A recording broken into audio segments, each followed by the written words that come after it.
da mi ne boste zamerili. Poskušal se bom izogniti vsakršnemu žargonu, da bom čim bolj razumljiv. Nekaj posebnega pa bo tole. Dolgo časa je že, odkar sem zadnjič predaval o psihoanalizi. Še več časa je preteklo od tistega dne, ko sem zadnjič komentiral nekatere Lacanove mateme. Upam, da ne bo nihče pobegnil, zato ker bom danes vnovič z zelo dobrim razlogom, ki ga bom pojasnil, proti koncu današnjega srečanja vnovič komentiral nek zapis, pod katerega je podpisan Jacques Lacan. Zakaj bom to naredil? Najprej zato, ker v tem obdobju, v obdobju pandemije, ste gotovo že večkrat naleteli na tole. Pred kamere, pred mikrofone povabijo kakega psihologa, kliničnega psihologa, psihoterapevta, psihiatra, morda še kakšnega drugega strokovnjaka s tega področja in ga povprašajo, kako komentirati obdobje pandemije, kako to vpliva na ljudi, v kakšnih stiskah so, zlasti pa jih seveda povprašajo, kaj narediti, da bi ljudje lažje prenašali bremena, ki jih prinaša pandemija. Odgovori, ki sledijo, so zavezani nekemu principu, o katerem želim najprej spregovoriti, potem pa bom nadaljeval, kot sem že napovedal, in sicer tako, da bom počasi prišel do tistega znamenitega Lacanovega zapisa, ki ga bom komentiral.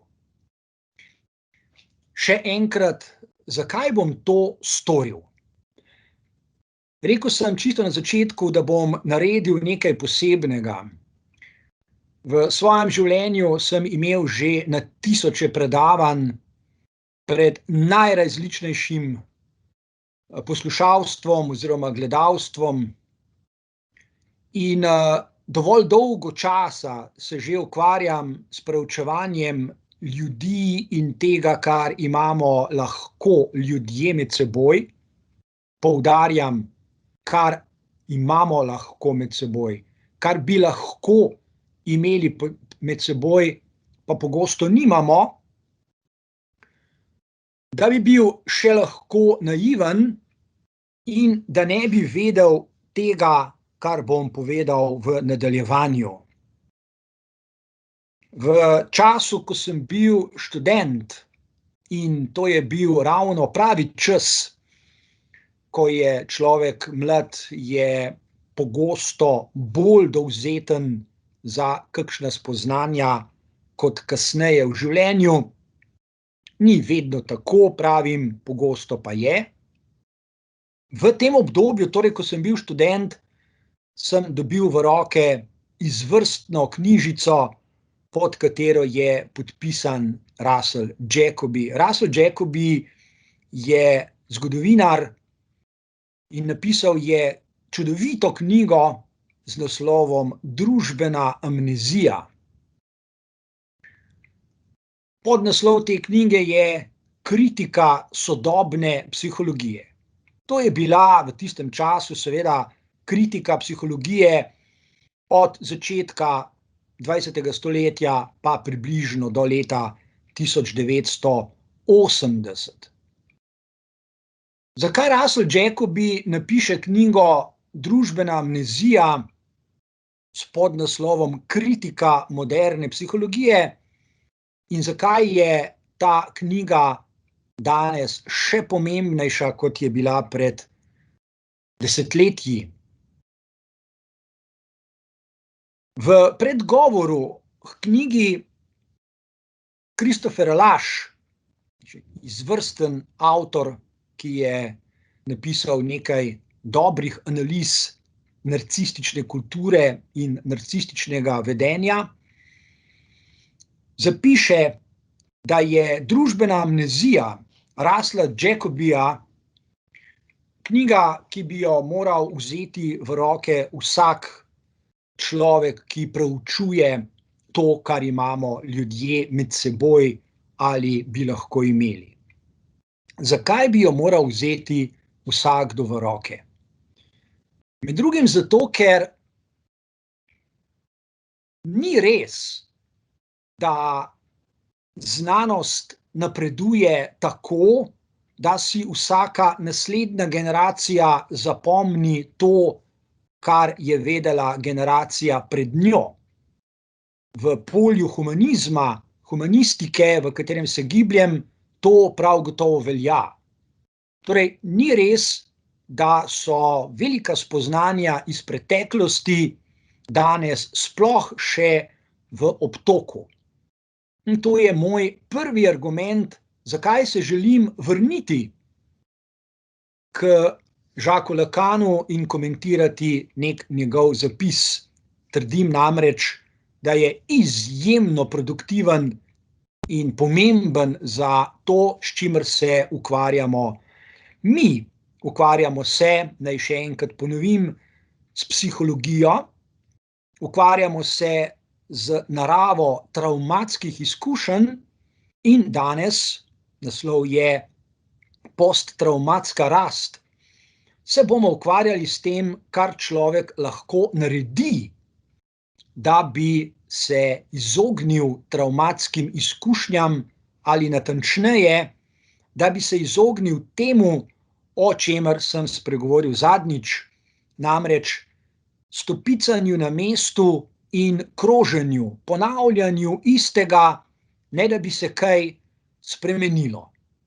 Torej, če smo zadnjič prišli do globokega vpogleda v ta mehanizem, zaradi katerega se številni ljudje dolgo časa, morda celo večji del svojih življenj, vrtijo v krogih in nenehno ponavljajo enake ali zelo podobne stavke, se obnašajo na podoben način, celo takrat, ko jim to ni v korist in celo takrat, ko jim je to v škodo, potem je seveda treba natančno analizirati, zakaj se to dogaja in kaj je mogoče narediti, da bi se človek, kot je prikazano na tej sliki, izvlekel iz takih začaranih krogov, da bi torej nekaj naredil.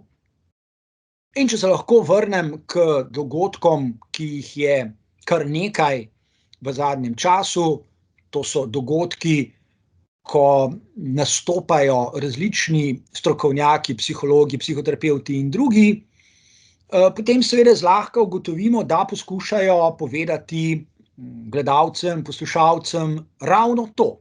Poskušajo dati kak nasvet, poskušajo povedati, kaj se dogaja, poskušajo razložiti mehanizme in seveda iz tega sledijo tudi ideje, konkretne prakse, kaj posamezniki lahko naredijo, da bi se pritiski, na primer pandemije, ublažili, da bi se zmanjšal stres, da bi se zmanjšala negotovost, da bi ljudje užili več zadovoljstva in morda sreče.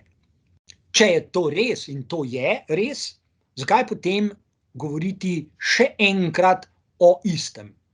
No, jaz ne bom govoril o istem in ne bom govoril na enak način.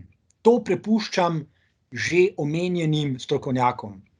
Sam želim spregovoriti o nečem, in tukaj se še enkrat vračam k Russellu Jacobyju in njegovi družbeni amneziji, o čemer ti strokovnjaki ravno ne govorijo. Od njih v glavnem ne boste nikoli slišali kaj takega, o čemer nameravam spregovoriti danes. To ne pomeni, da želim biti poceni pameten, češ, zdaj vam bom pa jaz povedal, kaj je resnica vsega tega stresa, negotovosti, depresivnih občutkov in tako dalje. Ne, tega ne nameravam narediti, nisem narcističen in mi ne pride na misel, da bi kaj takega ponujal. Spregovoriti želim o nekem mehanizmu, ki me bo pravzaprav pripeljal do nekega vprašanja. Današnje predavanje, saj mislim, da bo tako, se bo končalo z nekim vprašanjem. To vprašanje je izjemno pomembno in seveda enako pomemben je tudi odgovor nanj, vendar odgovore nanj prepuščam vam. Torej, ne ponujam nobenih nasvetov, nobenih odgovorov, ponudil bom neko vprašanje, na katerega si boste morda sami odgovorili. Sam trdim, da je vprašanje pomembno in je lahko izjemno produktivno, če se človek loti resnega odgovarjanja nanj. Preden nadaljujem, naj se še na kratko zadržim pri tem, s čimer smo zadnjič končali.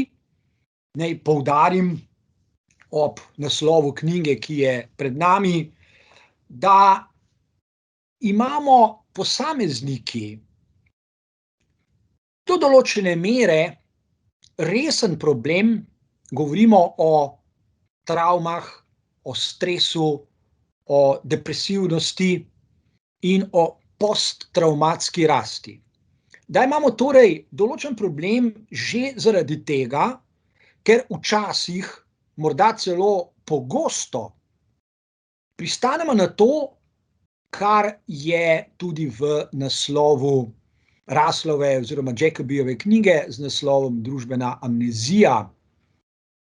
Ljudje namreč lahko zelo hitro iz ene generacije do druge kaj pozabimo. Morda nam niti niso, na primer v času šolanja, povedali, kaj so naši predniki že vedeli. Morda se nismo potrudili, da bi se pozanimali, kaj vse so že spoznali. Ni pomembno, kaj se je zgodilo, dejstvo je, da se lahko hitro zgodi, da računamo, da verjamemo, da je to, kar je pravzaprav vsak dan okoli nas, edino ustrezno, da je to edino, česar se moramo lotevati, da bi si izkrčili kakšno pot do zadovoljstva in sreče v življenju. Kaj je to, kar velikokrat preveč na hitro sprejmemo? To je premeščanje ali natančneje učinek nekega premeščanja. O čem govorim? Družbena amnezija ne pomeni samo to, da se določeno znanje čez leta, desetletja preprosto izgubi, da nekatere knjige, čeprav so izjemne, niso več v obtoku, da jih ljudje ne berejo. Družbena amnezija pomeni še nekaj drugega. Pomeni namreč v zadnjih 40 letih še zlasti premeščanje, ki ga ljudje doživljamo na svoji koži takole. Zdi se nam, pogosto se nam zdi spontano, da so problemi, ki jih srečujemo v vsakdanjem življenju, taki, da se moramo spopadati z njimi sami. Dogaja se premeščanje od družbenih problemov k problemom, ki naj jih rešujejo posamezniki. Dogaja se premeščanje od problemov, ki so notranji sistemu družbenega življenja, ki ga imenujemo kapitalizem, k problemom, ki jih imenujemo kulturni problemi. Ali še bolj specifično, dogaja se premeščanje, ki ga ljudje doživijo takole. Zdi se jim, kot da so pomembni problemi v družbenem življenju moralne narave. Kot da bi morali posamezniki postati še malo bolj moralna bitja in bi potem tudi družbeni problemi kar čudežno izginili ali pa bi se vsaj zmanjšali. V obdobju pandemije je to še bolj izrazito. Pogosto slišimo ljudi, zastopnike oblasti, ki se tako rekoč pritožujejo nad ljudstvom, čez da se ne obnaša dovolj odgovorno, da so posamezniki, ki namenoma, zavestno ne upoštevajo pravil, ukrepov, ki jih sprejme vlada in tako dalje in tako dalje. O tem govorijo ljudje, ki so še včeraj bili navadni sleherniki, navadni smrtniki, ki so bili pripadniki ta istega ljudstva, nad katerim se danes pritožujejo, češ da premalo upoštevajo to, kar narekuje oblast. Torej, družbena amnezija pomeni preoblikovanje, reartikulacijo pomembnih družbenih, ekonomskih, političnih problemov v probleme posameznikov. V probleme, s katerimi naj se ukvarjajo posamezniki, češ da bodo s tem prispevali k njihovemu reševanju. Tako premeščanje je očitno tudi na področju globalnih sprememb. Globalnih podnebnih sprememb, ki jih spreminjajo, če lahko rečem, ki jih transformirajo v probleme posameznikov. Se pravi, če bi se posamezniki obnašali tako, da bi, ne vem, reciklirali surovine, da bi se odpravljali v službo na kolesih, ne pa z avtomobili, potem bi prispevali k zmanjševanju toplogrednih plinov. Kar je seveda do določene mere sicer res, vendar to še kaplja v morje ni. Problem podnebne spremembe bomo rešili kvečjemu z globalnimi akcijami, ne pa z vedenjem ali pa spreminjanjem vedenja posameznikov. No, v tej luči naj dodam, da družbena amnezija pomeni tudi tole. Psihologija posameznikov je seveda pomemben del družbenega življenja, je prepletena z družbenim, političnim, ekonomskim življenjem, kaj pa da, kajti psihologija preučuje vedenje ljudi in posameznikov oziroma njihovih medsebojnih odnosov. Vendar to še ne pomeni, da družbene probleme rešuje psihologija. Russell Jacobi v svoji knjigi to izrecno izpostavi in reče, da bi se morali psihologi oziroma ljudje, ki jih zanima psihologija, resno lotiti tudi preučevanja kulture, v kateri posamezniki živijo, in družbe, v kateri vstopajo v medsebojne odnose. In redki so posamezniki, ki se ne zadovoljijo samo s preučevanjem drugih posameznikov, ampak se lotevajo tudi preučevanja družbenega življenja. Tukaj poskušam narediti prav slednje. No, in preden bomo natančneje spregovorili o posttravmatski rasti, o zmožnosti človeških bitij za preseganje travmatskih izkušenj, za dvigovanje nad obstoječa stanja, za duhovno rast, za osebnostno rast, naj pripeljem v naše razmišljanje še en izraz, ki je tukaj na zaslonu. To je posttravmatska kultura. Ta koncept med drugim zajema opise ljudi, ki jih boste lahko srečali ali pa ste jih že srečali v svojem življenju. Posttravmatska kultura namreč pomeni obnašanje ljudi, lahko kolektivno obnašanje ljudi, čeprav praviloma zgolj vedenje nekaterih posameznikov, ki so izjemno pomemben predmet preučevanja, psihološkega preučevanja, če lahko tako rečem, zato ker izražajo svojim vedenjem, kažejo, kako se ljudje spontano, zelo pogosto odzivamo na travmatične izkušnje. Posttravmatska kultura je torej vse tisto, kar ustvarjamo ljudje, ko se spontano, sami od sebe, odzivamo na travmatične dogodke v svojem življenju. Tukaj je opis ali pa so opisi nekaterih oblik vedenja, jaz jih ne bom vseh. Prosim. Zaslon ne vidimo, prosim, če še enkrat deliš z nami. Aha. A je vmes izginil ali kaj? Ja. Aha. No, to je pa dobro. Bom to naredil še enkrat.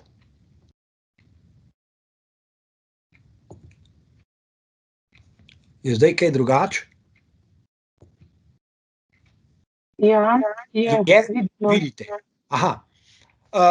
Torej govorim o posttravmatski kulturi in nekaterih oblikah vedenja, ki jih lahko sorazmerno zlahka prepoznate v vsakdanjem življenju. Zakaj? Travmatičnost, to, kar deluje na posameznike travmatično, zadnjič smo spregovorili o tem, različni ljudje se različno odzivajo in ni travmatični dogodek ni za vse ljudi enako travmatičen ali pa ni nekaj travmatično za vsakega posameznika. To, kar je za nekoga, ni nujno tudi za nekoga drugega. V vsakem primeru je travma vse tisto, kar udre v življenje posameznika in tam vztraja in pravzaprav sili posameznika, da se vrti okoli tega, kar je udrlo v njegovo življenje, ne da bi se tega mogel znebiti. Kot da je travma nek vsiljivec, ki noče stran. Mi se ga skušamo znebiti, razmišljamo o njem, ampak ni nujno, da najdemo način, kako se ga znebiti. Ena od spontanih oblik vedenja na travmatične izkušnje je žrtvovanje samega sebe. Se pravi, to je vedenje, ki posameznika počasi potiska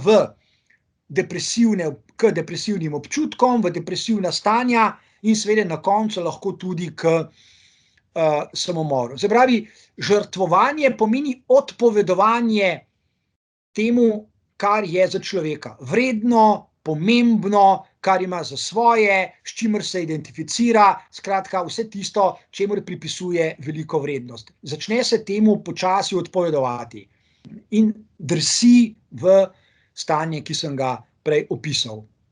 Seveda obstajajo tudi bolj grobe, krute oblike odzivanja na travmatične izkušnje.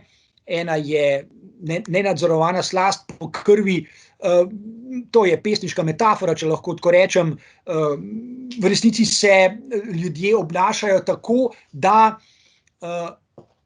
bolj ali manj nezavedno privoščijo drugim ljudem nesrečo, trpljenje, mizerijo ali pa so vsaj brezbrižni. Ena od oblik posttravmatskega vedenja je tudi ta, da človek postaja vse bolj, kot se reče, trd na trpljenje drugih. Se pravi, vse manj empatičen je, vse manj se odziva na trpljenje drugih ljudi ali na njihovo bedo ali na njihovo žalost ali pač na druga stanja, ker povečuje svoje trpljenje. Njemu se zdi, da je seveda najpomembnejše trpljenje tisto, ki ga sam prenaša, medtem ko drugim bolj ali manj celo privošči, da trpijo oziroma da, o tem je narejenih kar nekaj študij, ki kažejo, da določen procent ljudi, ko vidijo človeka na cesti,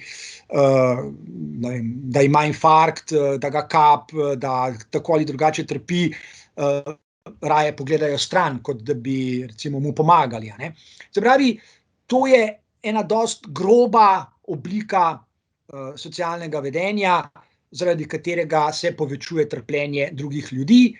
Rečemo temu bolj brezbrižnost, ni nujno, da je ravno nenadzorovana slast po krvi. Ena od oblik vedenja je tudi nezmožnost govoriti o lastnem trpljenju, opisovati svoje trpljenje. Posttravmatska reakcija je preprosto taka, da človek umolkne, ne more govoriti. Trpljenje je tako veliko, bolečina je tako velika, to, kar je zarezalo njegovo življenje, je tako veliko, da preprosto se na nek način zamrzne. O tem ne more govoriti, tega trpljenja ne more niti opisati. To so ljudje, ki jih lahko srečamo, ponavadi so umaknjeni vase, izolirani, tiho trpijo. Tiho trpijo in seveda ni nujno, da njihovo trpljenje sploh kdo opazi. Pogosti odziv na travmatične dogodke je tudi občutek, da je človeka nekdo izdal, da ga je pustil na cedilu, da je bil prevaran, da so ga okrog prinesli, ženega čez vodo in tako dalje. In sem sodijo tudi občutki odtujenosti. Občutki, da se je med ljudmi nekaj zgodilo, da je nekaj izginilo, nekaj je umrlo, nečesa ni več, ni tako, kot je bilo prej, ljudje so bolj odtujeni drug od drugega, so na distancah, so hladni, brezbrižni in tako dalje. Sem sodi tudi tako imenovana čustvena smrt, ampak da ne bom predolg, mislim, da sem že na kratko dobro opisal nekatere značilnosti odzivanja ljudi na travmatične izkušnje in ljudje s takim vedenjem prispevajo k temu, kar je v naslovu, torej tega slajda, to je posttravmatska kultura. Če je ljudi več, to se lahko kolektivno dogaja, število ljudi se lahko celo povečuje, recimo obstajajo določeni dogodki v zgodovini, ko so znanstveniki zabeležili širjenje take posttravmatske kulture, naprimer v Ameriki, naprimer v času vietnamske vojne, recimo. Ali pa če bi šli še dlje nazaj v zgodovino, bi našli primere, kot so recimo izbruhi bolezni, pandemije, kuga v srednjem veku in tako dalje in tako dalje. Zdaj, govorjenje o posttravmatski kulturi je pomembno tudi zaradi tega, ker, kot sem že prej nakazal, živimo v obdobju, v času, zakaj ga ne bi imenovali neoliberalizem, to je sicer žargonski izraz, ampak s tem zajamemo nekaj zadnjih desetletij življenja na tem planetu, ko se pravzaprav povečuje pritisk na posameznike, da se ukvarjajo vsak s seboj, da se večji del ukvarjajo s seboj in jim pri tem psihologija zna tudi zelo pomagati, zato je psihologija danes bolj popularna, kot je bila kadarkoli v svoji zgodovini.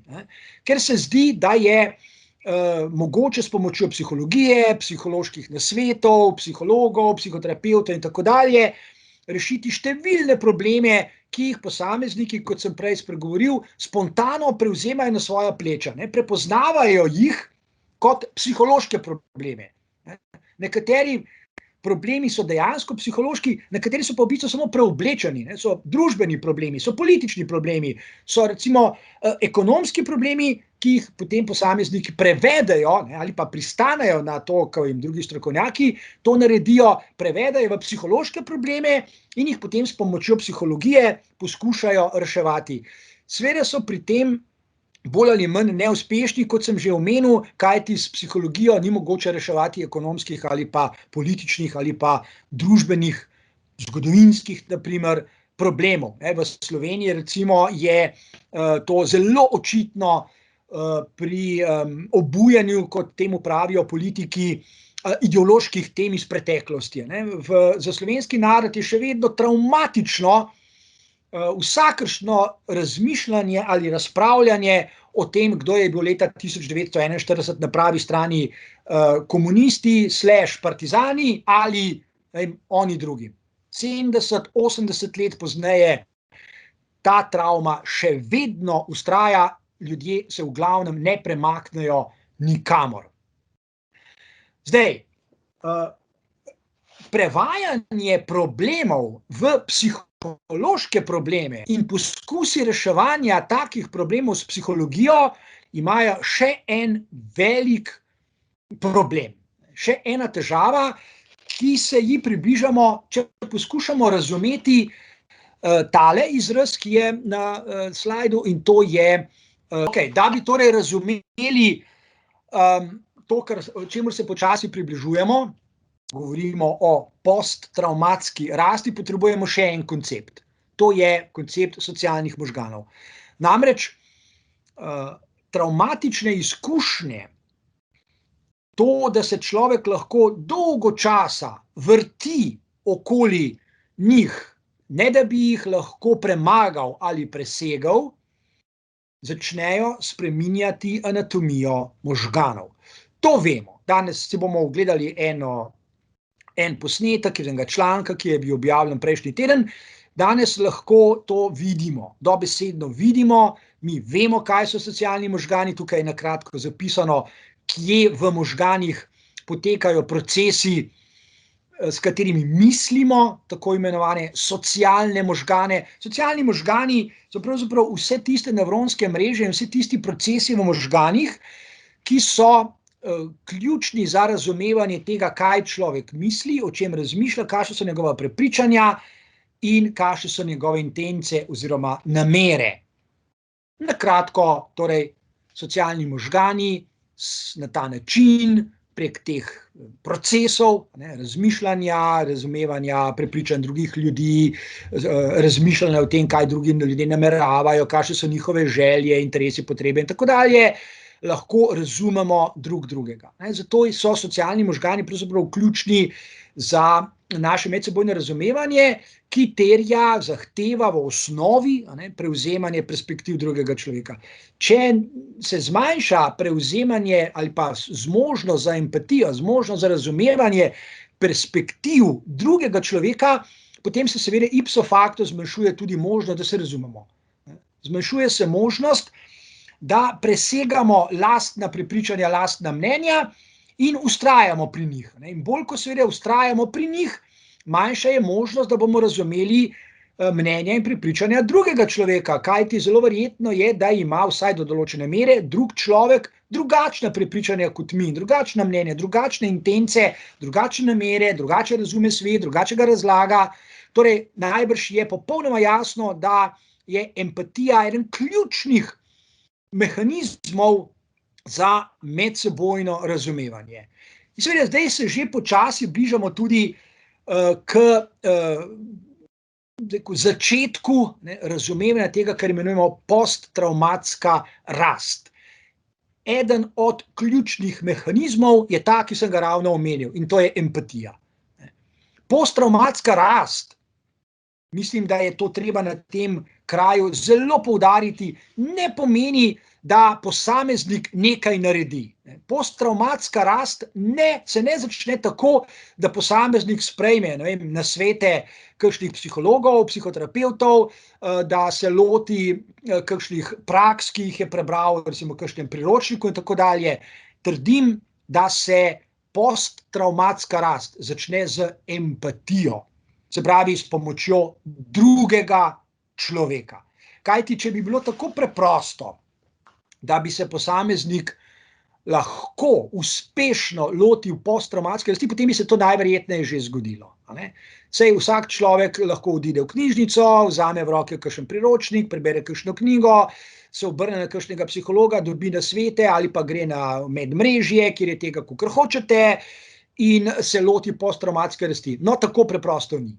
Torej, temelj posttravmatske rasti je empatija. Dejstvo, da imamo ob sebi drugega človeka, vsaj enega drugega človeka, ki je globoko empatičen do nas. Se pravi, ki zmore prevzemati in razumevati naše misli, naše občutanja, naša čustva, naše namere, naša prepričanja, vse to, v kar verjamemo. Ne zato, seveda, da bi se z nami strinjal ali pa da bi nam postal podoben, ampak zato, da bi nas razumel. Da bi nas globoko razumel, ne samo, da bi rekel, ja, razumem, kaj hočeš povedati. Saj to ni problem, kaj hoče kdo povedati. Če se vsaj približno pogovarjamo med seboj, se hitro lahko sporazumemo, kaj kdo hoče povedati. Govorim o globokem, empatičnem razumevanju drugega. In seveda empatija že pomeni, da se posameznik ob drugem človeku do tega drugega človeka začne vesti vsaj malo drugače, kot se je vedel predtem. Torej, empatija lahko močno spreminja vedenje ljudi do drugega. In ker seveda je vsak človek drugi od drugega, se taki učinki zelo hitro lahko pomnožijo, ne, in lahko začnemo govoriti podobno, kot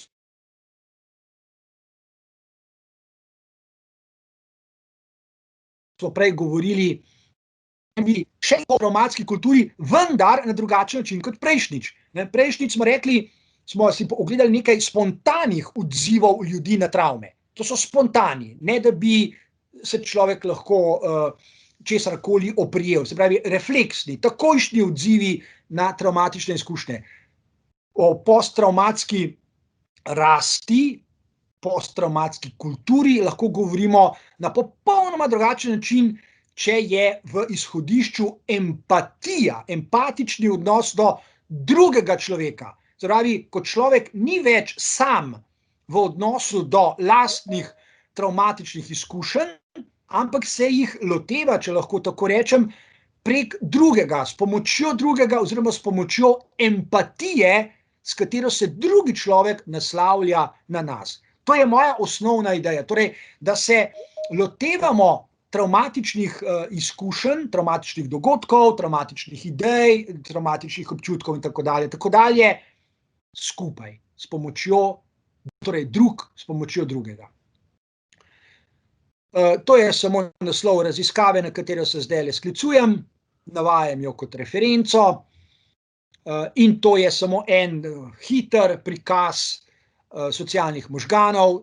Hočem samo ponazoriti, da precej natančno vemo, kaj socialni možgani so, kaj se dogaja v možganih posameznikov, ko govorimo o socialnih možganih. In pri tem, naj še enkrat poudarim, ima zelo ključno, zelo bistveno, verjetno najpomembnejšo vlogo empatija. Okej. Zdaj pa imamo že kar precej elementov za to, da se lahko podrobneje lotimo posttravmatske rasti. Rekel sem že čisto na začetku, da bom naredil danes nekaj posebnega, nekaj, česar že dolgo časa nisem.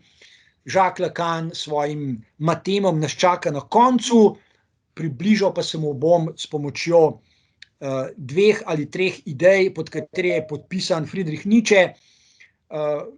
O teh idejah želim spregovoriti zlasti zato, ker so vse premalo razumljene in vse preveč družbene amnezije je na delu, če lahko tako rečem, od časa, to je več kot 100 let, odkar je Friedrich Nietzsche umrl leta 1900.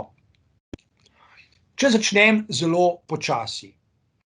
Lahko razmišljamo o velikem vprašanju, ki se naslavlja na čisto vsakega posameznika v trenutku, ko se začne zavedati lastne eksistence, in to je, v čem je pomen eksistence, v čem je pomen življenja, v čem je smisel življenja, zakaj sploh sem tukaj, ali pa za kaj sem tukaj, ali pa morda tudi za koga je moje življenje, za koga sem jaz. To vprašanje je jedrno vprašanje, to je ključno vprašanje, ki si ga prej ali slej zastavi čisto vsak človek.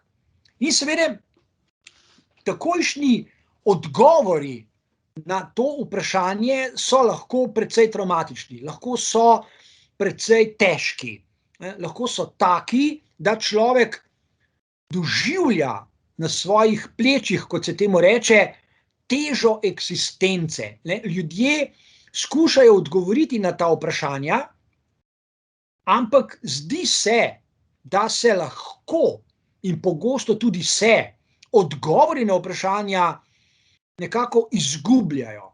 Ali pa zdi se, kot da ne moremo priti do njih, kot da manjka nek zadnji odgovor, tisti odrešujoči odgovor na vprašanje, kaj je recimo smisel naše eksistence, kaj je smisel tega kratkega obdobja, ko smo na tem planetu, in kaj naj bi počeli s svojo eksistenco, kot rečeno, komu je namenjeno moje delovanje, če sploh komu? Ali obstaja kaj, kar nas presega, da bi lahko podelilo smisel naši eksistenci, če jo že sami ne moremo. In zato se seveda zelo hitro lahko zgodi, da začnemo verjeti v Boga ali pa v kakšno drugo instanco, ki je nad nami, in iskati nekakšne vsaj zasilne odgovore na ta vprašanja.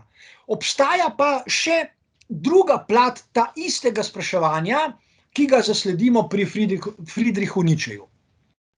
Friedrich Nietzsche sprejme začetno idejo, da naša življenja morda nimajo nobenega smisla z velikim S, da smo, če lahko tako rečem, zgolj živali, ki se zavedamo, včasih se boleče zavedamo svoje eksistence, zavedamo se smrtnosti, zavedamo se končnosti svoje eksistence in že ta zavest daje eksistenci določeno težo.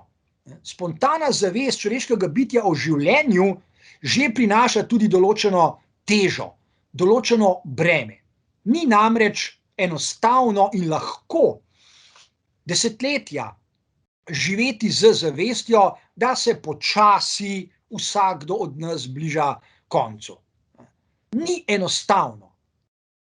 Lahko to presegamo, ampak enostavno pa zagotovo ni. Torej, lahko rečemo, da ima že samo življenje, ko se ga zavedamo, določeno težo.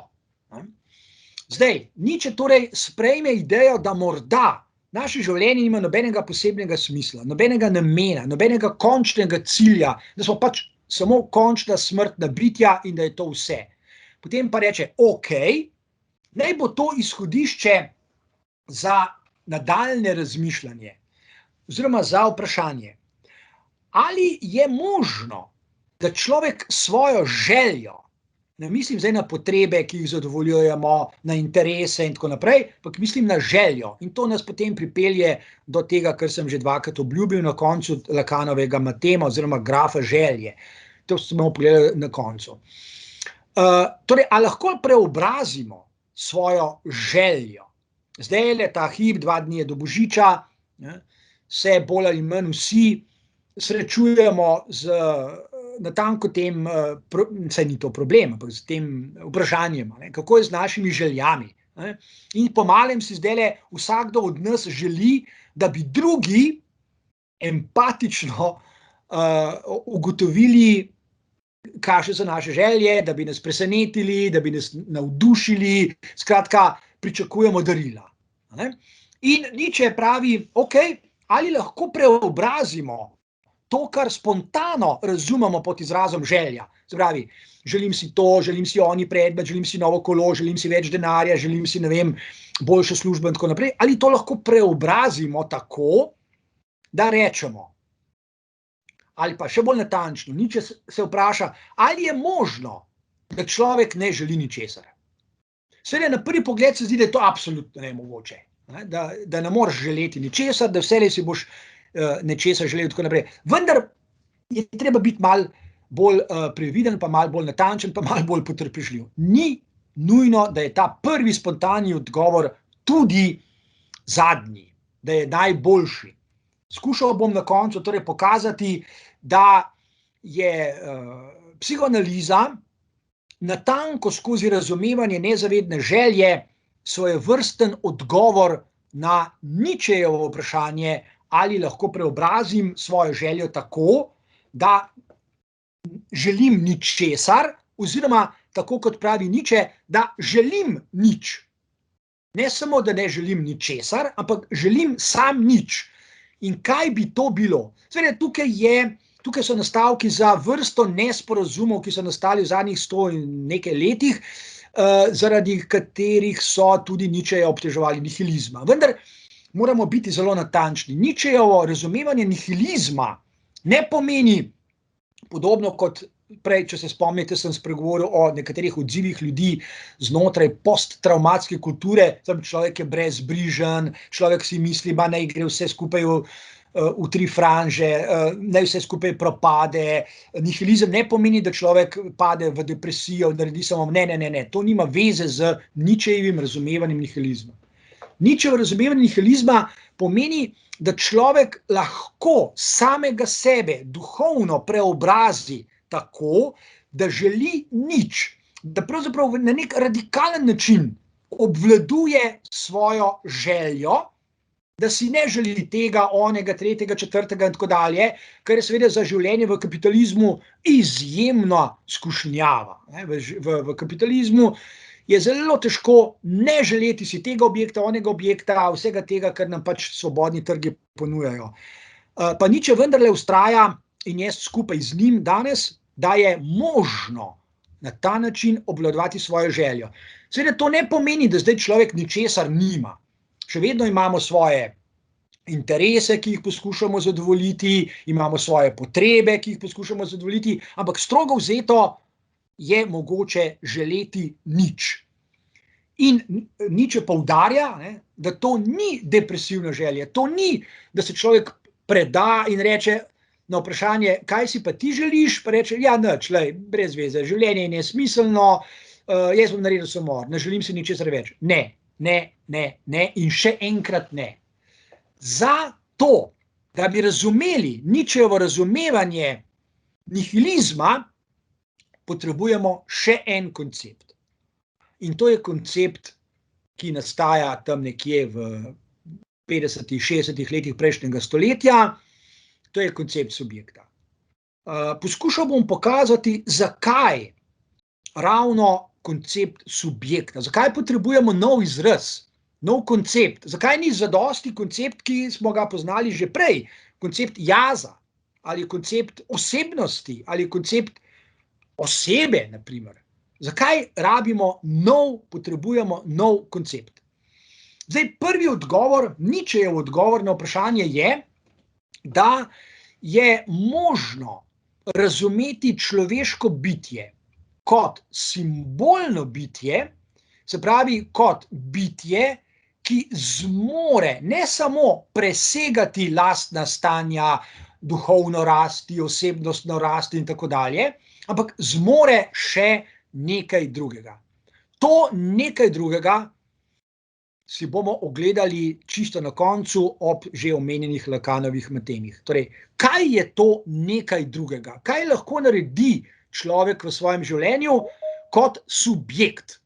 Najprej še enkrat ponovim tole. Če vprašamo kakšnega psihologa, psihiatra in tako dalje, kako premagovati stres, nam bo dal kakšen nasvet, bolj ali manj dober nasvet. Kakšno idejo. Rekel bo, naredite tole, pogovorite se, ukvarjate se z jogo, tekajte po zelenih livadah ali pa kaj podobnega. In ego, to so vse odgovori, ki so namenjeni egu, jazu. Človek spontano ve, da ima svoj jaz, človek verjame, vsak človek verjame, da obstaja nekaj, kar je njegov jaz. In človek verjame, da ta jaz tudi pozna. In nasveti so namenjeni temu jazu. In če bi bila zadeva zelo preprosta, bi jaz rekel, hvala lepa za te nasvete, naredil bom tako, kot mi svetujete in verjamem, da bo delovalo. Saj včasih tudi deluje. Največkrat pa ne. In seveda zato se je psihoanalitikom in nekaterim filozofom zastavilo vprašanje, zakaj ne deluje? Ali pa zakaj ne deluje vedno? Zakaj ne more človek preprosto narediti seznama svojih idej, praks, ki se jih bo lotil, recimo zdaj čez nekaj dni bo novo leto, si ta spisek pribil na vrata in je rekel tako, takoj po novem letu začnem s temi in temi praksami, verjamem strokovnjakom, ki so mi jih svetovali in verjamem tudi, da bo delovalo, da bom, v novem letu vse manj depresiven, premagal bom cel kup svojih travmatskih izkušenj, spreminjal se bom, preobražal se bom, duhovno, osebnostno bom rastel.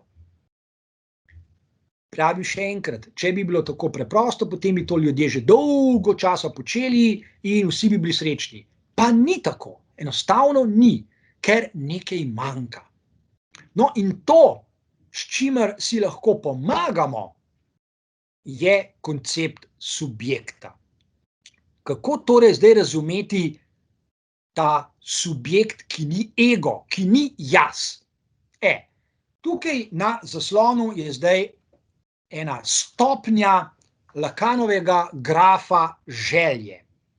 Verjetno veste, da je Lacan graf želje pisal na en poseben način ali pa risal na en poseben način, in sicer v več časovnih intervalih, kar pomeni, da je vsaka naslednja stopnja v tem grafu, tukaj je samo ena, je malce drugačna od prejšnje stopnje. Se pravi, ta graf ni tak, kot smo navajeni, ko naletimo na kakšen graf in vemo, da je ta graf tak, kakršen je. Nekdo ga je narisal in pika.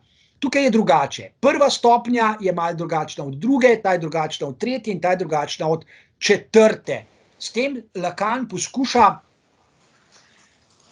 artikulirati zmožnost človeškega bitja, da nekaj naredi sam s seboj v odnosih z drugimi ljudmi, in sicer tako, da premisli posamezne stopnje, recimo tega grafa želje. Mi si bomo gledali samo eno, tretjo, še ne do konca razvito stopnjo, zato ker je pomembna za to, o čemer smo danes govorili. Pripeljali smo razmišljanje do izraza želja in subjekt.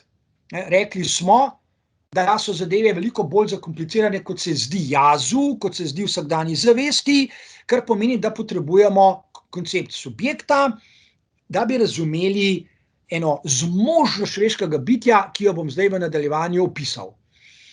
Zdaj, če se najprej obrnemo k temu grafu. Vidite, tam z rdečo je obkroženo, vidite dva vektorja, dve puščici, dva vektorja, ki se stekata, če lahko tako rečem, k nekemu zapisu. Zapis v oklepaju, vidimo najprej dolarski znak, potem vidimo ta diamant in pa malo črko A, zaklepaj. To je zapis. Temu zapisu rečemo matem. To ni pomembno zdajle, kaj beseda matem pomeni. Pomembno je, da dojamemo, kakšen je pomen tega zapisa. Da dojamemo, zakaj mora biti tam, kjer je, in kako nam lahko koristi, govorimo o posttravmatski rasti. Najprej, še enkrat, kot rečeno, naj poudarim dva vektorja. Če sledite tema dvema vektorjema, vidite, da oba izhajata. Na desni strani je torej polje, ki ga označuje, torej to polje označuje, ta krog označuje polje velikega drugega. Danes se ne bomo ukvarjali, kaj je polje velikega drugega. Naj zadošča, da oba vektorja gresta iz tega polja, da gresta skozi to polje. Vidite, tukaj spodaj je dolarski znak, ta vektor gre skozi to polje. To je zelo pomembno. Zakaj? Spontana zavest človeku pravi takole: moja želja je pač moja. Rodila se je v meni, kot se reče, v moji glavi, v mojem mentalnem, duhovnem, duševnem svetu in je moja. Taka zavest je spontana. To vsak človek prej ali slej samemu sebi reče: moja želja je moja. Zadnjič smo govorili o razvojni psihologiji oziroma o razvojni znanosti, ki nam pove, da ni čisto tako. Otrok, ki se rodi staršema, gre skozi številne faze, skozi številna obdobja v svojem razvoju. In ni res, da želja, govorimo o želji, ne govorimo zdaj o potrebah, recimo bioloških potrebah, ki jih dobesedno prinese s seboj na svet. Ne govorimo o tem, govorimo o želji. Otrok ne prinese želje s seboj na ta svet. Željo bo šele prepoznal najprej tako, da bo razvil nekaj osnovnih elementarnih idej o želji svojih staršev. Starši se naslavljajo na otroka tako, da od njega nekaj želijo. Strogo vzeto še enkrat govorimo o želji.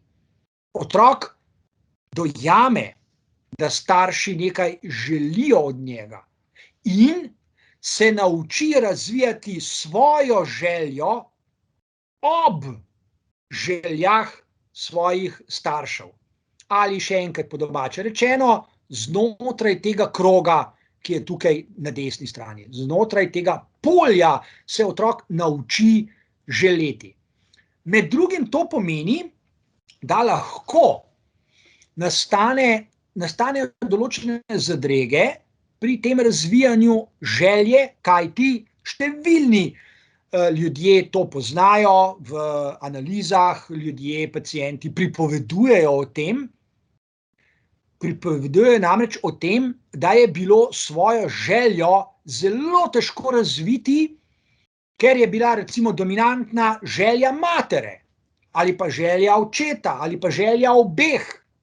In da so imeli otroci težave, ker so doživljali, da kot da starši na njihovo željo pozabljajo, ali da je ne odobravajo, ali da starši želijo, da otrok želi to, kar želijo starši in tako dalje. Različic takih izkušenj, ki so lahko zelo travmatične, je pač zelo veliko. Torej, ni enostavno, ni preprosto res, da bo otrok razvil svojo željo, ki bo res samo njegova. Skozi določene faze se bo moral spopadati s tem, kar tudi poznajo številni ljudje. Namreč, da je to, kar ima človek res za svojo željo, ki jo ima za svojo intimno željo, da je treba varovati pred drugimi ljudmi. Da izkušnje pove, čeprav ni nujno, da jo razumemo, ni nujno, da vemo, zakaj tako je, ampak vemo, da je želja silno ranljiva, da smo v svoji želji zelo, zelo hitro lahko prizadeti. Da nam drugi ljudje zaradi pomanjkanja empatije zelo hitro lahko sporočijo, da je naša želja slaba, da ni dovolj dobra, da je nenormalna, da je čudna, da je preveč posebna, da je taka ali drugačna. To številni otroci slišijo v svojem življenju velikokrat. Torej, mislim, da je zelo jasno, da ni tako zelo preprosto reči, ta želja je moja in samo moja in jaz vem, da je moja, jaz sem jo razvil in jo bom tudi ohranjal oziroma zadaljeval skozi svoje življenje. Do določene mere lahko je tako, do določene mere je pa vprašanje, če je res tako. In številni ljudje, zlasti pacienti, ki pridejo v analizo, o tem poročajo. Da se do določene mere vedno znova zgodi, da se odrekajo svoji želji. Da postavijo v prvo vrsto želje drugih, najprej svojih staršev, pa potem svojih, ne vem, sorodnikov ali prijateljev ali nadrejenih ali ne vem koga že. Številni ljudje govorijo o tem, saj pravzaprav jaz na svojo željo kar malo pozabljam, ali pa saj jaz lahko svojo željo dam malo na stran, lahko se ji odrečem, ali pa, kot če lahko parafraziram Lacana iz njegovega 7. seminarja z naslovom Etika psihoanalize, saj moja želja bo že počakala. Zdajle bomo pa najprej ustregli željam drugih ljudi, zato ker je to bolj pomembno. Skratka, ljudje najdejo cel kup sofistike, da se odrekajo svoji želji. Vendar to ni nujno dobro. Pravzaprav je lahko zelo, zelo slabo. Pravzaprav lahko to tlakuje pot k depresivnim občutkom, ki potrjujejo, kako zelo pomembno je, da se človek ne odreka, vsaj ne preveč, do določene mere se je najbrž preprosto treba, svoji želji, ne svojim interesom, potrebam in tako naprej, svoji želji. Želja je nezavedna, to je dokazal Freud, zaenkrat naj ostane pri tem, danes ne bomo dokazovali, da je želja zares najprej nezavedna. Danes nas zanima to, kar je v tem rdečem okvirčku, kar je obkroženo. Torej, še enkrat, rekli smo, obstajata dva vektorja. Kaj to pomeni? Zakaj sta vektorja? Zakaj sta ti dve puščici tam? To preprosto pomeni, torej to ponazarja, kar je sicer značilno za vektor, neko silo. Neko silo. Obstajata, tukaj vidimo, dva vektorja, in človek svojo željo doživlja kot silo, nekaj bi rad, kot nekaj, kar ga žene k nečemu. In tej sili se lahko, seveda, kot sem prej pokazal, se lahko upre, človek lahko to silo zaustavi, jo blokira, se ji odreče in jo drži nekako ob strani. Ampak to je še vedno sila. Ta sila nikamor ni šla, ni izginila. Zato je to dolgoročno lahko zelo problematično početje. Torej, ta sila nas nekam usmerja. Že prej, če se spomnite, sem ob Nietzscheju spregovoril o enem drobnem obratu, ki ga lahko mislimo, in to je želeti nekaj ali želeti nič. Ne odreči se želji, blokirati jo, odpovedati se ji, ampak želeti nič. Okay? Torej, to je en vektor. To je vektor, ki nas pripelje do tega izraza, do te črke mali a. Mala črka a pravzaprav označuje objekt te želje. Že lahko slutite, da je objekt te želje nekoliko nenavaden, pač v luči tistega obrata, ki ga zasledimo pri Nietzscheju. Ali lahko želimo nič? Psihoanalitični odgovor je, seveda lahko. Ta nič zapišemo kot z malo črko a, kot objekt želje. Mala črka a je pravzaprav nič.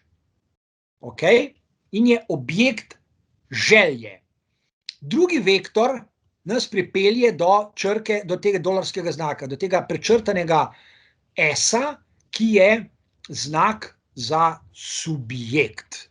In zdaj imamo enkrat v tem oklepaju subjekt, še ne vemo, kaj to je, v odnosu do objekta želje. Ok, kaj pa zdaj to je? Da se izognemo vsakemu žargonu, najprej kratka anekdota, ki jo je razvil, ki se je zgodila, če lahko rečem, Freudu. Freud, ko posluša svoje pacientke, ki prihajajo k njemu vsak dan in mu govorijo o svojih izkušnjah iz preteklosti, iz mladosti, iz otroštva, govorijo o svojem družinskem življenju, o očetu in materi in sorodnikih in bratu in sestri in tako naprej, Freud jih posluša.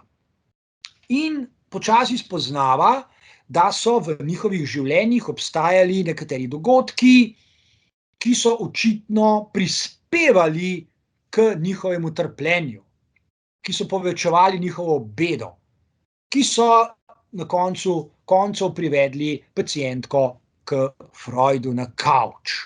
Freud spoznava skozi pripovedi, da obstajajo taki dogodki. In potem se vpraša, kako jaz vem, da so dogodki, o katerih pripovedujejo pacientke, resnični? Kako naj se prepričam, da si jih niso izmislile, da jih niso prikrojile, da niso še kaj dodale, da jih njihov spomin ni popačil? Freud je nevroznanstvenik, on ve, kako zelo nezanesljiv je spomin. Kako zelo težko se je spomniti, ko je človek star, 40 let, kaj se je dogajalo, ko je bil star 5 let v družini, v kateri je živel. Na razpolago ima kvečjemu nekaj malega fragmentov, tisto leto pa je dolgo 365 dni in zgodilo se je veliko stvari. Torej, Freud ve, da je spomin zelo nezanesljiv, zato se upravičeno vpraša, kako je lahko prepričan, da mu pacientke govorijo resnico. Tudi če jo želijo govoriti, jo morda ne govorijo, ker jih je spomin že prevaral in so kaj dodale.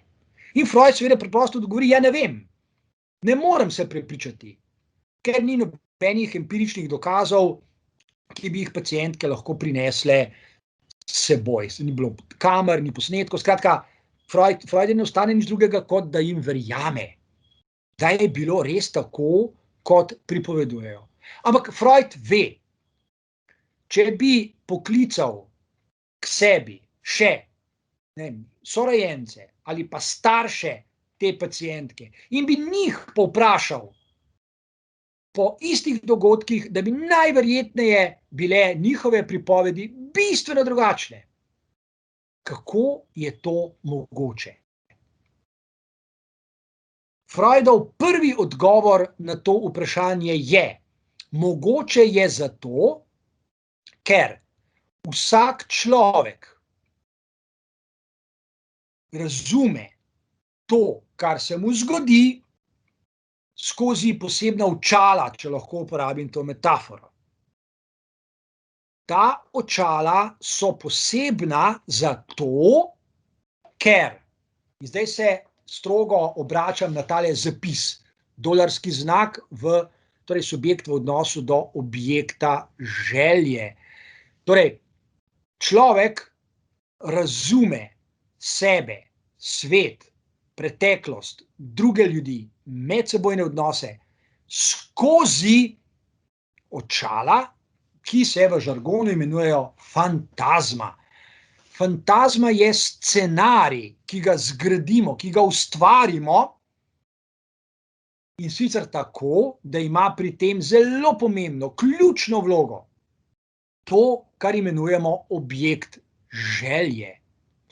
Torej, po domače preprosto rečeno, ljudje smo želeča bitja in vse, kar zaznamo, vse, kar pojasnjujemo sami sebi in drugim, vse, kar skušamo razumeti, je vselej povezano z našo nezavedno željo, kar pomeni, mi vidimo svet tako, kot ga želimo videti. Mi ga razumemo tako, kot ga želimo razumeti. Mi vstopamo v medsebojne odnose z drugimi ljudmi tako, kot želimo vstopati. Zdaj seveda nekdo bi rekel, ok, a je s tem kaj narobe? Seveda prvi odgovor je ne nič. Na to smo tako ali pa tako obsojeni. Nič ni s tem narobe. Ampak zakaj pa potem to treba imeti pred seboj, ko razmišljamo o posttravmatski rasti? Kaj nam to koristi? Ja, koristi nam zato, ker, zdaj pa pojasnimo še tale dolarski znak. Kaj ta subjekt pomeni? Zakaj je bilo treba razviti še en koncept? Zakaj ni ego dovolj? Zakaj ni jaz dovolj? Ali pa osebnost, ki jo, kot jo razumejo psihologi. Zakaj še subjekt? Zato, ker človek kot simbolno bitje, lahko rečemo tudi človek kot duhovno bitje, ne živi samo v empiričnem vsakdanjem svetu, ampak živi predvsem v duhovnem svetu, v simbolnem svetu. To so svetovi, pravzaprav ni samo en svet, to so svetovi, ki jih oblikujemo zato, da bi ustvarili pomen in smisel. Spomnite se tega, kar smo prej govorili, ko smo se dotaknili Nietzschejevega obrata in Nietzschejeve osnovne ideje, ki jo sprejme. In to je, da življenje samo po sebi nima nobenega pomena in nobenega smisla, da pa ljudje lahko ustvarjamo simbolne svetove, v katerih ima naše življenje, naše delovanje, naša identiteta, naši medsebojni odnosi in vse drugo pomen in smisel. In subjekt je zmožnost človeškega bitja, da se v teh simbolnih svetovih premika od enega simbolnega sveta k drugemu, k tretjemu. Subjekt je zmožnost človeškega bitja, da ustvarja nove simbolne svetove, da daje nove pomene, kreira nove pomene tega, kar počne. Da se obnaša drugače, da govori drugače, da se oblači drugače, da vstopa v drugačne medsebojne odnose in tako dalje, in s tem generira drugačen pomen ali smisel. Ok, zdaj smo na prvi stopnički, da razumemo tale odnos, torej med subjektom in objektom želje. Zdaj pa pride ključno na vrsto. Že prej sem rekel, da ni nujno, da je človekova želja res pristno njegova. Lahko je kontaminirana z željami drugih ljudi. Lahko je zapakirana tako, da se človeku zdi, da zadovoljuje svojo željo, v resnici pa zadovoljuje željo koga drugega. Ni nujno, da tako je, lahko pa tako je. Ampak šele analiza nam pove, ali je tako ali ni tako. Brez analize ne moremo razpakirati človekovega odnosa do lastne želje, da bi odgovorili na vprašanje, ali je želja res posameznikova ali pa je morda s čim kontaminirana in zadovoljuje še želje drugih ljudi. Še enkrat poudarjam, ne govorimo o interesih in potrebah. Zdaj, če se lotimo take analize, potem se, to bomo preskočili zdajle, lahko lotimo vprašanja, za katerega sem rekel na začetku, da bom z njim današnje predavanje tudi končal. Ključno vprašanje za razumevanje človekovega odnosa do želje je zapisano pod točko 1. In to je vprašanje, komu pravzaprav v svojem življenju sem zavezan ali pa za koga je to, kar počnem.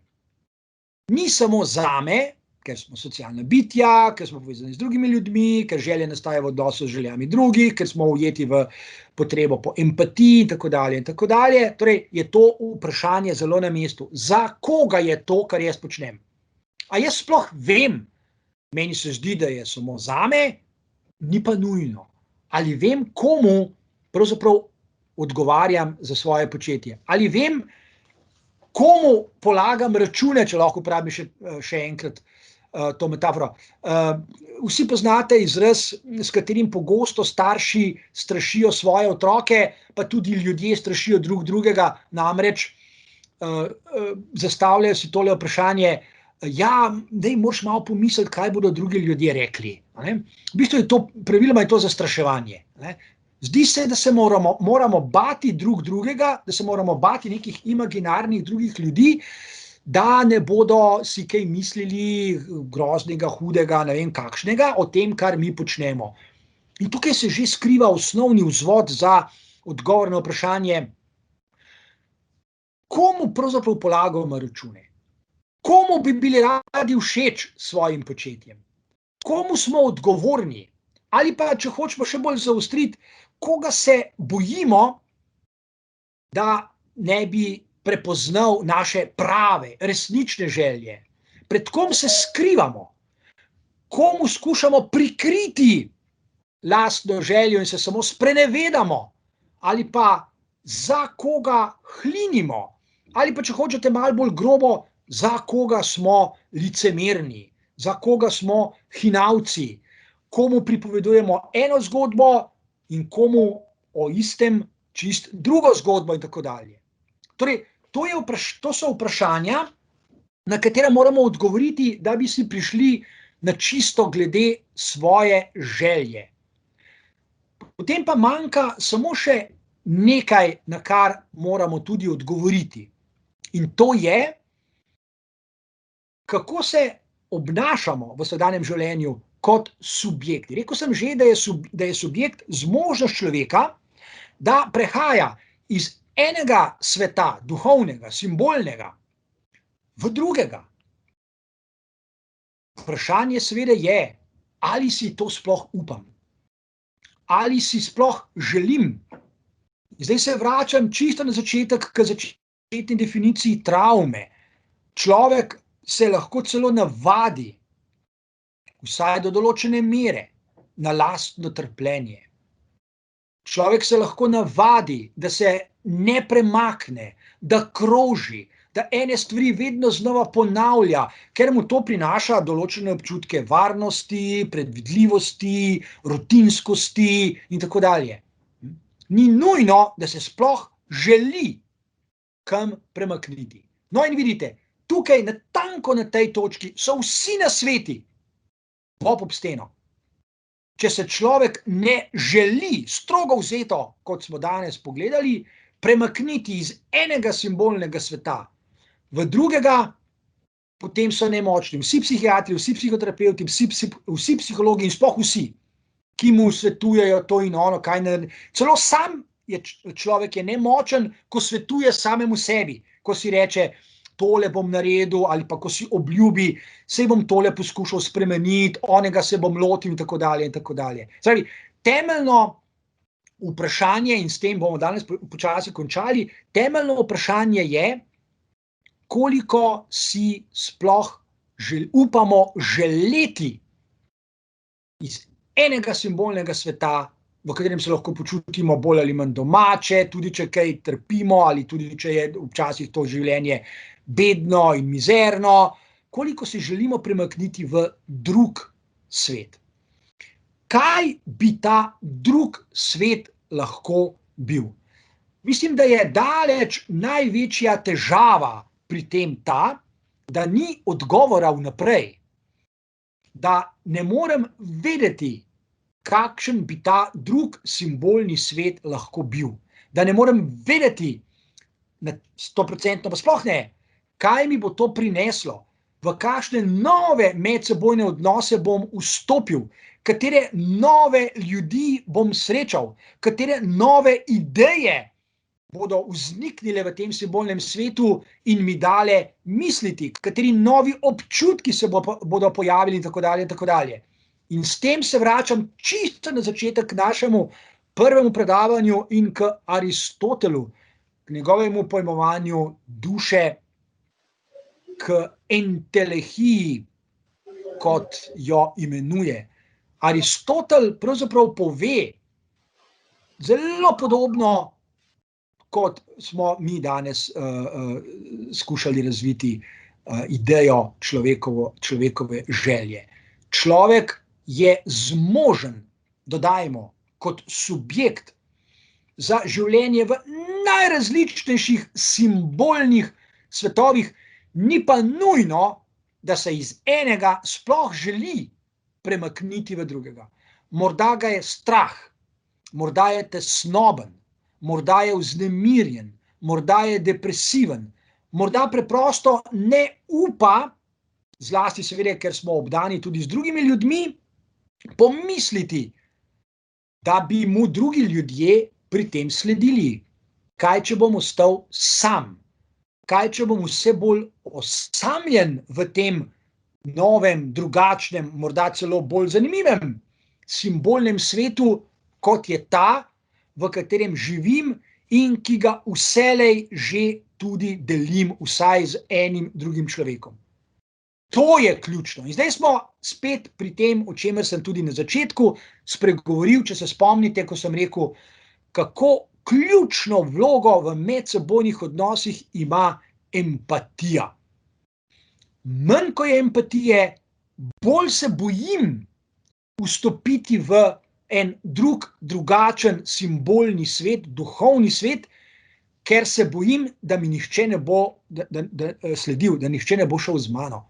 Ali pa, da me bodo ljudje, ki so okrog mene, zaničevali, da bodo morda brezbrižni, da me bodo celo zmerjali ali da me bodo razglasili za čudaka, da me bodo imeli za nenormalnega ali celo norega in tako dalje in tako dalje. Ljudje imamo polno strahov. V tem je največja težava, ki seveda ima svoje vrstne dimenzije ravno v obdobju pandemije, ko smo ljudje zelo fizično, empirično omejeni, ko se poglablja problem, ki smo ga danes izpostavili, in to je, da posameznik poskuša poskrbeti sam zase, z številnimi posamezniki se zdaj niti ne smemo srečati, dobro, lahko se prek digitalnih naprav, ampak vsi pravijo, da to ni isto in dejansko ni isto. Torej, zdi se, da smo vedno bolj ciljeni v individualizem, v samotnost, celo v osamljenost, in to še prispeva k siceršnjemu pomanjkanju empatije, zaradi katerega se včasih povsem nemočno sprašujemo, se jaz bi sledil svoji želji, jaz bi se premaknil v en drug duhovni simbolni svet, ampak kaj če bom sam? Jaz ne želim biti sam, jaz želim biti z drugimi ljudmi. Kar pomeni, da je velik problem reševanja človekove osamljenosti in problemov, ki so vezani na željo subjekta, v resnici kolektiven. Da so to skupinski problemi, ne posameznikovi. Tako kot empatija posamezniku ne pomaga prav nič, če je on empatičen do drugih, drugi pa niso empatični do njega. Se pravi, empatija, da bi zares zaslužila svoje ime, mora biti vzajemna. Jaz sem empatičen do drugih ljudi, oni so empatični do mene. To je temeljna platforma za posttravmatsko rast. Da globoko razumemo drugega in skupaj rastemo. Posameznik, ki raste sam, to je seveda do določene mere mogoče, je lahko v končni fazi zgolj patetičen, ker vse bolj doživlja ne samo to, da je sam, ampak da je tudi osamljen. Da mu drugi ljudje ne sledijo ali pa celo seveda, da ga zavračajo oziroma da se norčujejo z njega. To bi bilo z moje strani za danes vse. Prosim.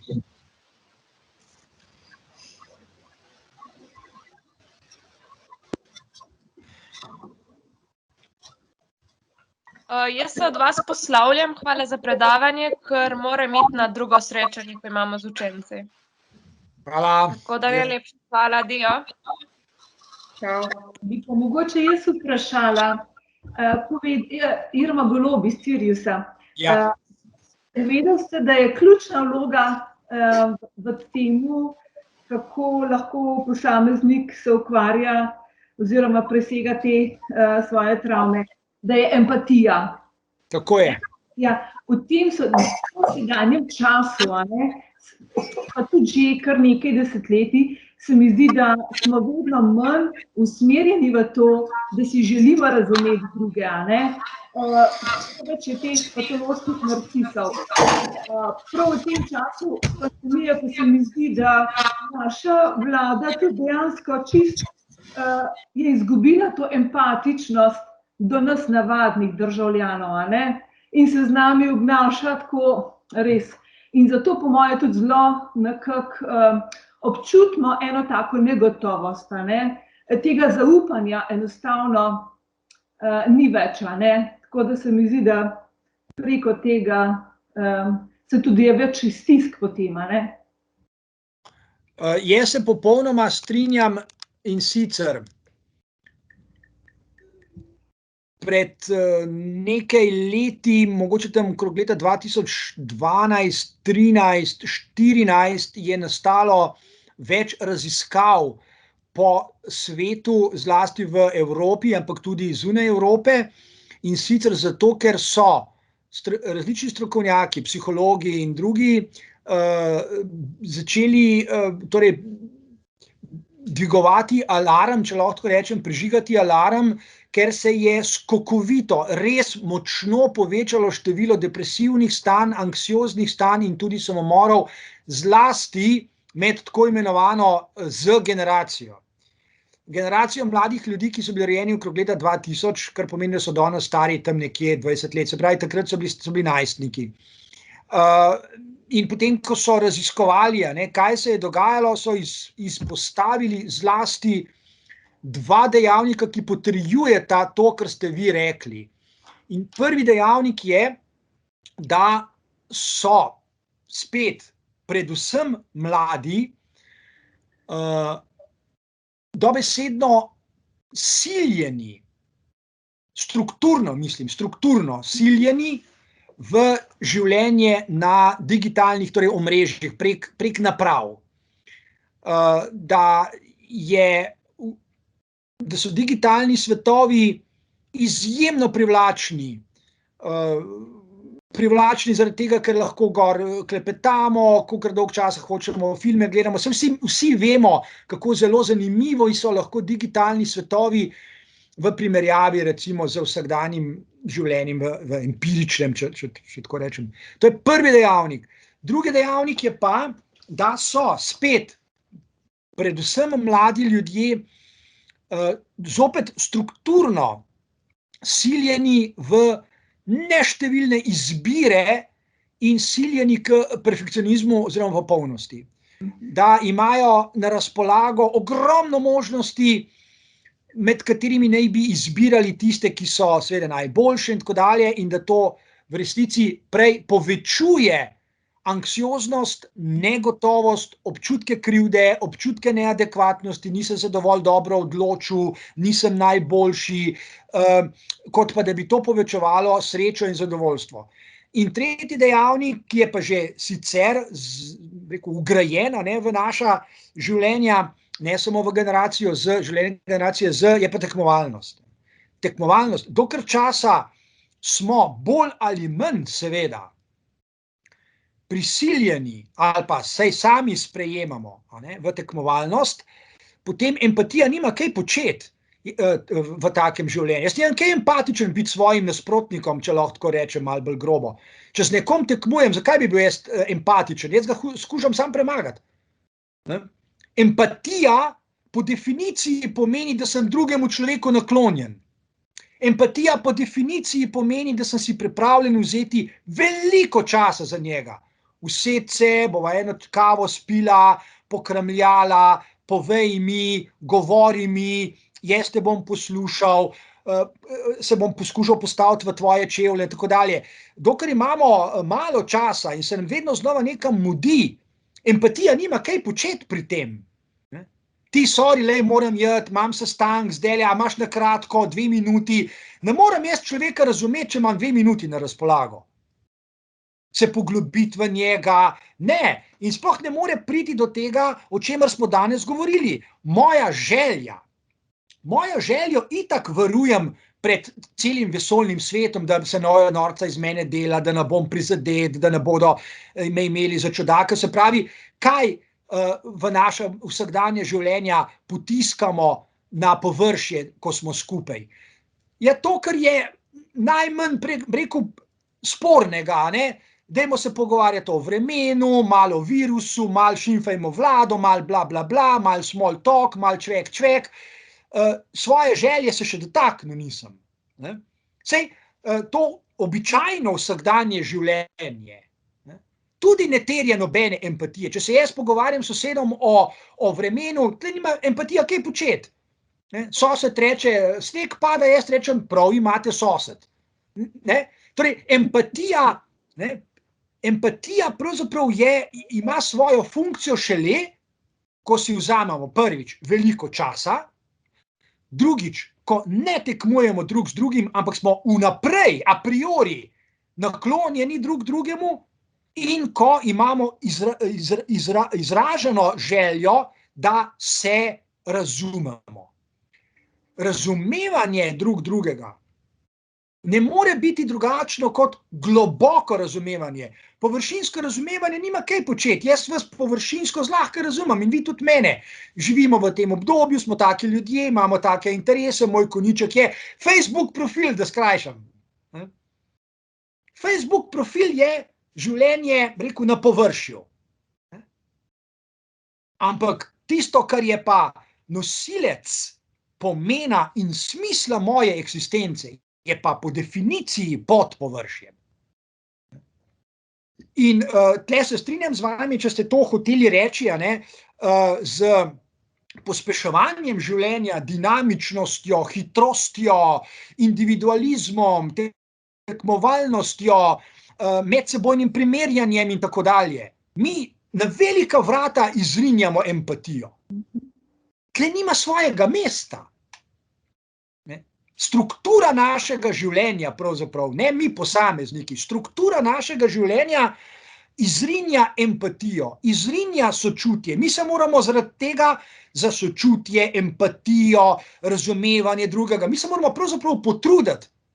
Mi moramo človeku reči, ne še jeti, ne 2 minuti, daj vzemi si 2 ure. Ampak dokler časa se nam mudi se nam pa bolj ali manj vedno, pravim, do empatije zelo težko pride.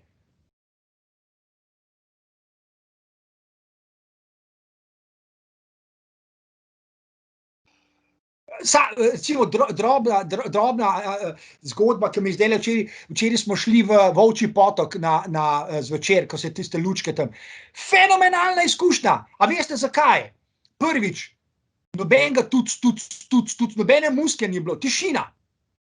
Drugič, v glavnem tema, kjer so samo nekaj lučke, pa malo ljudi.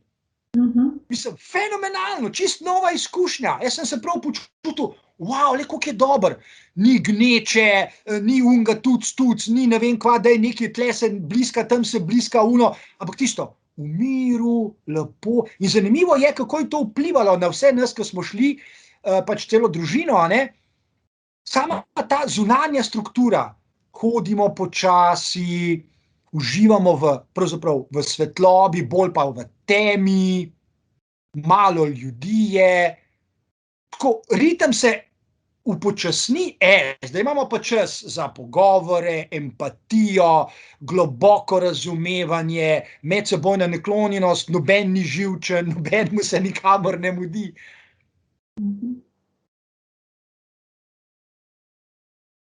Ja, zavestno si je treba vzeti čas in izklopiti ta tempo in si privoščiti res take izhode, zato da potem lažje preživimo vse skupaj, Ja. In potem, ko recimo ljudje kdaj rečejo, joj, ne vem, katerega modela, katere tehnike bi se lotili za to, da bomo izboljšali medsebojno komunikacijo, ne me sezuvati. Samo bodite skupaj, pa vzemite si čas, pa pogovarjate se, pa ste že naredili zelo veliko. Ni treba še tega modela, pa une tehnike, pa tega ne vem koga, ko smo. Sam pogovarjate se, pa bodite, poslušajte drugega, pa bodite si naklonjeni. Pa vse izklopimo, Pa dejte telefone stran, tako je, to imam jaz tu zelo rad, da po 2 minutah že en začne, sam še tole prečekiram. Ja. Tako, Si želimo tega v teh dneh, da res odklopimo in si vse vzamemo res zase in za najbližje. V tem smislu je ta dragocenost tega časa, ki ga tudi nam po svoje tudi epidemija prinaša. Svoje na nek način, in to je začetek posttravmatske vesti. Prvič ugotovimo, da smo vsi v istem čovnu, da smo traumatizirani, en je tako, en je pa drugač. Ampak to je zametek medsebojne naklonjenosti. A veste, to, ker mi živimo v hierarhičnih razmerjih in nažalost živimo, hierarhije so povsod. Spet, v hierarhiji sočutje nima kaj početi. Kako naj bo moj šef sočuten do mene, razen da je pokroviteljski ali pa da mi reče, da je Rutar tole naredi, kaj je to tvoja naloga.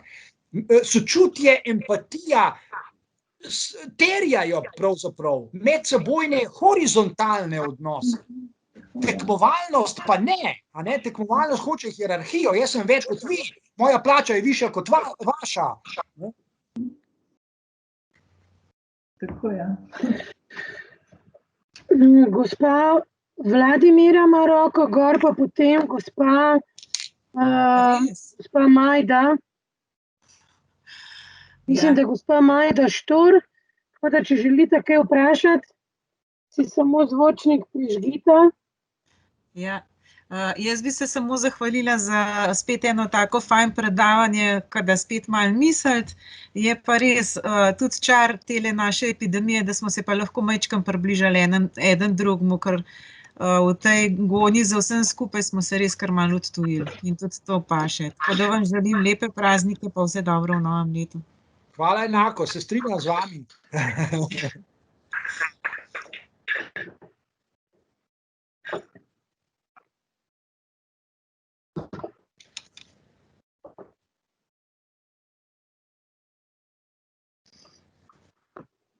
Zdaj, če ni nič več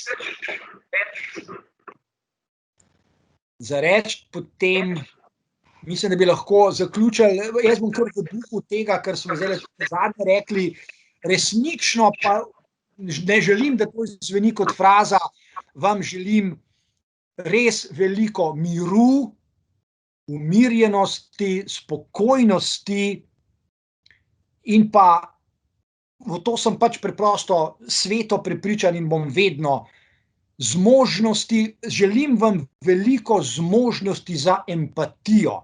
Ljudje smo tudi evolucijsko, hvala Bogu, tako narejeni, temu se reče recipročni altruizem. Jaz sem empatičen do vas, lahko računam, da zelo verjetno boste vi empatični nazaj do mene in potem smo pa res vsi srečni. Torej, toliko za danes, hvala za vaše potrpljenje oziroma vaše sodelovanje in do naslednjič. Hvala. Hvala. Nasvidenje, srečno.